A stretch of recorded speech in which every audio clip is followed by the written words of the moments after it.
Welcome to Suman TV. నేను మీ నవీన్. ప్రస్తుతం నేను ఎపియాన్ పెయిన్ మేనేజ్మెంట్ సెంటర్లో ఉన్నాను. మనతో ఉన్నారు పిఆర్పి ఆద్యులు డాక్టర్ సుదీప్ ధారా గారు. హాయ్ సార్, నమస్తే అండి. నమస్కారం అండి. సార్, పిఆర్పి ఎక్కడ చూసినా ఆపరేషన్లు పక్కన పెట్టేసేసి మోకాలు నొప్పి తీస్తూ ఉన్నాయంటే పిఆర్పి, నడువు నొప్పి తీస్తూ ఉందంటే పిఆర్పి. సో పిఆర్పిని అయితే ఇంట్రడ్యూస్ చేశారు, సక్సెస్ఫుల్గా రన్ చేస్తూ ఉన్నారు. ఇప్పుడు మీ ఇంటర్వ్యూ కోసం కూడా ఒక గంట సేపు కూర్చున్నాం మేము. సో అంత బిజీగా ఉన్నారు.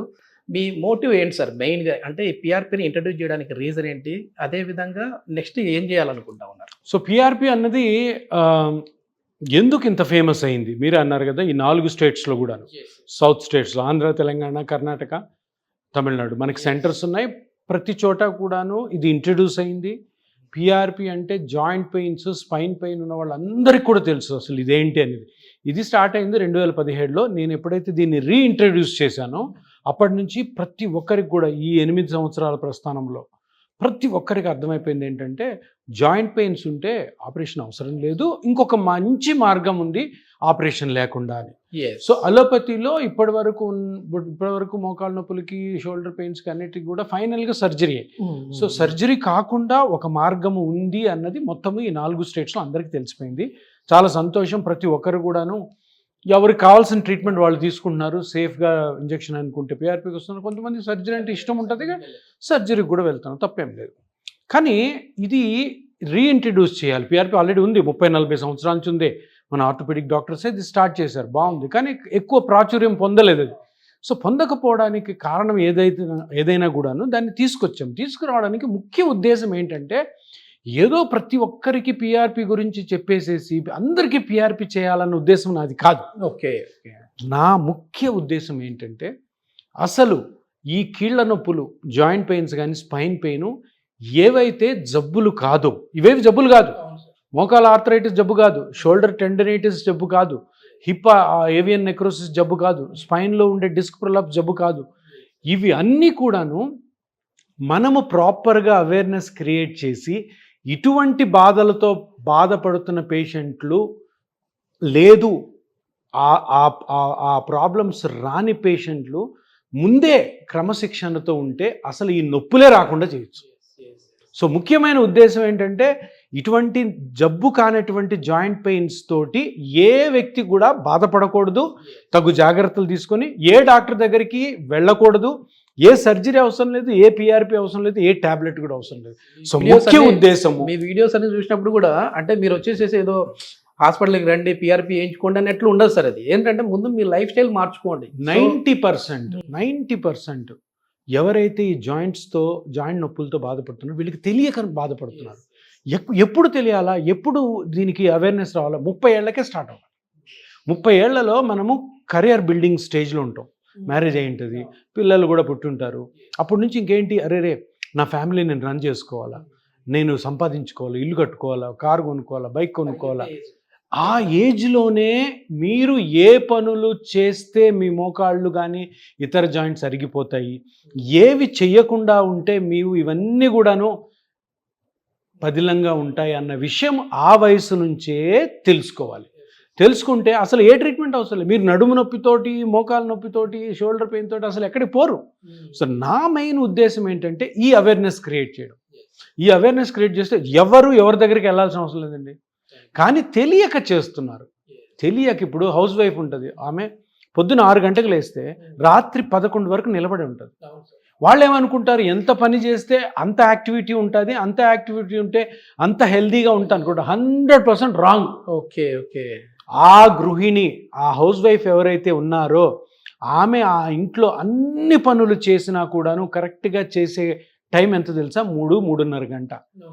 24 గంటలో 3.5 గంటని డివైడ్ చేసుకొని పని చేసుకుంటే ఏ హౌస్ వైఫ్కి కానీ, ఏ జాబ్ చేస్తున్న ఫీమేల్కి కానీ, జెంట్స్కి కూడాను ఇటువంటి జాగ్రత్తలు పాటిస్తే. మిస్టేక్స్ ఏంటి సార్ అసలు? అంటే 30 నుంచి 35 ఏళ్ళు అట్లా మీరు అన్నారు కదా, ఎట్లాంటి మెయిన్ మిస్టేక్స్ జరుగుతూ ఉన్నాయంట? ఇప్పుడు ఏంటి, ఎవరికి తెలియని విషయం ఏంటంటే, రాంగ్గా పోతున్న విషయం ఏంటంటే, ఎంత నిలబడితే, ఎంత నడిస్తే, ఎంత యాక్టివిటీ ఉంటే అంత యాక్టివ్గా ఉండి మన బాడీలో పార్ట్స్ అన్ని సంవత్సరాలు ఉంటాయనుకున్న పెద్ద అపోహ.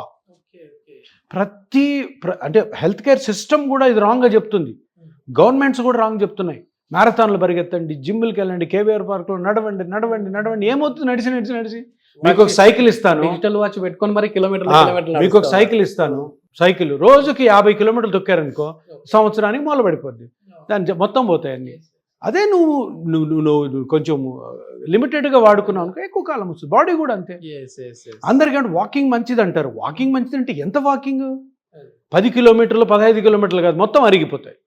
అదేవిధంగా ఇంట్లో పని చేసే ఎవరైతే హౌస్ వైఫ్స్ ఉన్నారో వాళ్ళు ఎగ్జాక్ట్ చేయాల్సిన పని 3 నుంచి 3.5 గంటలు. ఆ 3.5 గంటలు డివైడ్ చేసుకుంటే మీ ఇంట్లో పని మొత్తం మీరే చేస్తారు. మీకు ఏ విధమైన ప్రాబ్లం ఫ్యూచర్లో రాదు.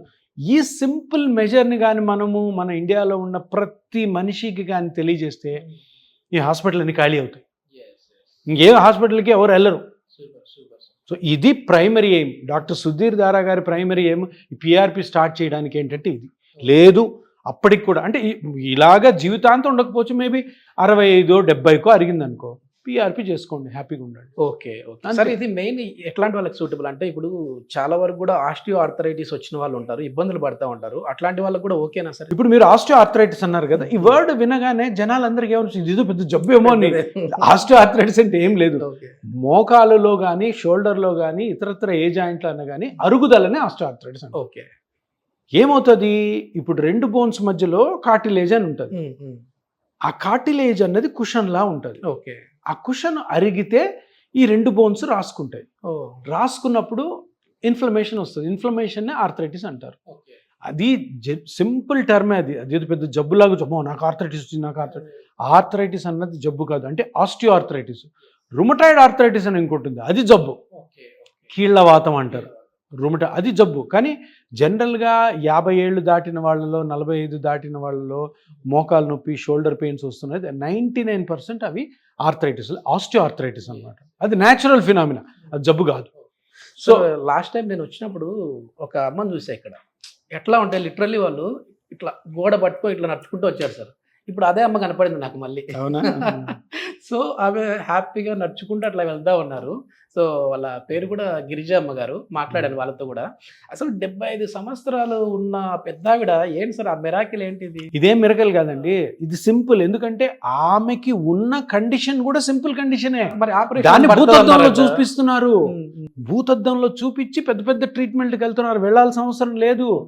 సింపుల్. ఇప్పుడు మోకాలులో, ఇప్పుడు ఆవిడ గిరిజ గారు అన్నారు కదా, ఆవిడ మోకాలుని ఓకే, ఇప్పుడు మీరు ముందు చూసినప్పుడు గోడ పట్టుకొని నడుస్తున్న ఆ మూమెంట్లో మోకాలు కానీ ఇట్లా ఓపెన్ చేసి చూస్తే మోకాలంతా నార్మల్గా ఉండి ఎంతో ఇక 1 ఇంచో 1.5 ఇంచో గుజ్జు అరిగి ఉంటుంది అంతే. దానివల్ల మొత్తం మోకాలంతా నొప్పి వస్తుంది. ఇప్పుడు అంత అరిగిన దానికి పెద్ద పెద్ద నువ్వు సర్జరీలు పెద్ద పెద్ద ట్రీట్మెంట్లు ఎందుకు? అరిగిపోయిన దాన్ని పెంచు. అదే చేసాము, అందుకని ఈరోజు హ్యాపీగా నడుస్తుంది, మీతో హ్యాపీగా మాట్లాడింది. సింపుల్. ఎందుకంటే ఎంత పాముకి అంత కర్ర, చిన్న పాముకి చిన్న కర్ర, చిన్న పాముకి పెద్ద కర్రతో కొట్టాల్సిన అవసరం లేదు. దానివల్ల లేనిపోని నష్టాలు వస్తాయి. సో అందుకని అందరూ తెలుసుకోవాల్సింది ఏంటంటే, మోకాలు మీకు 40 ఏళ్ల తర్వాత కానీ నొప్పి వస్తుంది అంటే 99% అది ఆస్టియో ఆర్థరైటిస్ అంటుంది. ఆస్టియో ఆర్థరైటిస్ అంటే నథింగ్ బట్ 1 ఇంచో 1.5 ఇంచో గుజ్జు అరిగిపోవడం. దాన్ని సింపుల్గా ట్రీట్ చేసుకునే పద్ధతులు చాలా ఉన్నాయి. వాటిల్లో ఒకటి అత్యుత్తమైనది ఏదంటే పిఆర్పి.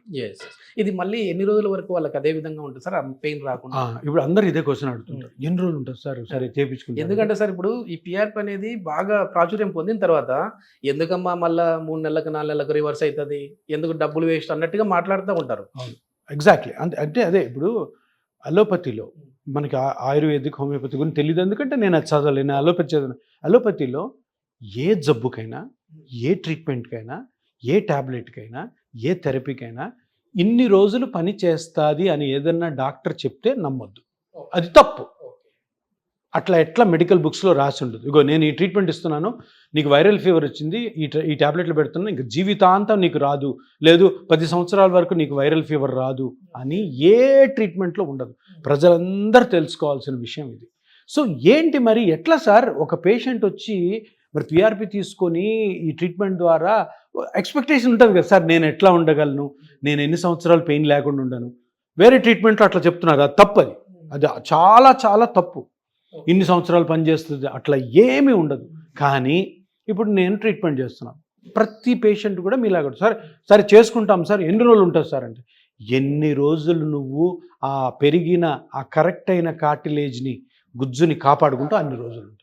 దానికి కావాల్సినటువంటి ఏవైతే డిసిప్లిన్ ఉంటుందో, ఏవైతే ఎక్సర్సైజ్ ఉంటాయో, ఏవైతే జాగ్రత్తలు ఉంటాయో, డూస్ అండ్ డోంట్స్ ఉంటాయో, ప్రికాషన్స్ ఉంటాయో అన్నీ మేము చెప్తాం. అవి పాటిస్తే చాలు. ప్రతి ట్రీట్మెంట్కి కూడా రూల్స్ అండ్ రెగ్యులేషన్స్ ఉంటాయి. సో ఇది చేసిన తర్వాత ఇలా ఉండాలి, ఈ పని ఇలా చేయాలి, ఈ పని ఇట్లా చేసుకోవాలి, ఈ పని చేయొచ్చు, ఈ పని చేయకూడదు, ఒకవేళ ఈ పని నువ్వు తప్పకుండా చేయాలనుకుంటే దాన్ని ఏ విధంగా చేయాలి అన్నీ చెప్తాము. అవి ఫాలో అయితే ఇది టెంపరరీ ట్రీట్మెంట్ కాదు, లాంగ్ లాస్టింగ్గా ఉంటుంది.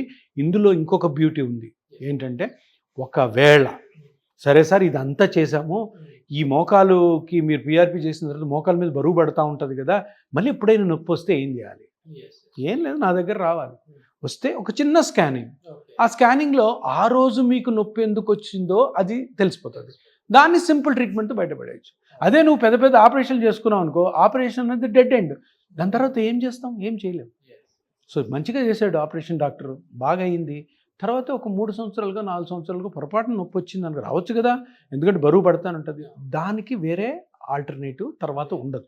ఇందులో ఎప్పుడు ప్రాబ్లం వచ్చినా కానీ మనం దాన్ని రికవర్ చేస్తాం. ఇన్ఫెక్షన్స్ ఏమి ఉండవు సార్, ఎందుకంటే సర్జరీ అయిన వాళ్ళకి కొంతమంది నేను చూశాను, వాళ్ళకి కాళ్ళు వాపు అవ్వడము, లోపల ఏదో సంథింగ్ ఆ మెటల్ వాళ్ళ బాడీని యాక్సెప్ట్ చేయలేదు కాబట్టి ఇన్ఫెక్షన్ వచ్చిందని చెప్పేసి కొద్దిమంది అన్నారు. దీనికి ఏమైనా ఇన్ఫెక్షన్స్ ఉంటాయి? పిఆర్పిని కరెక్ట్గా చేస్తే, అంటే కరెక్ట్ సెంటర్లో కరెక్ట్గా ఎక్స్పీరియన్స్ ఉన్న డాక్టర్లు స్కానింగ్ చేసి నీట్గా కంప్లీట్లీ స్టెరైల్గా ఉన్న ఆపరేషన్ థియేటర్లు చేస్తే ఇన్ఫెక్షన్ రేటు 0.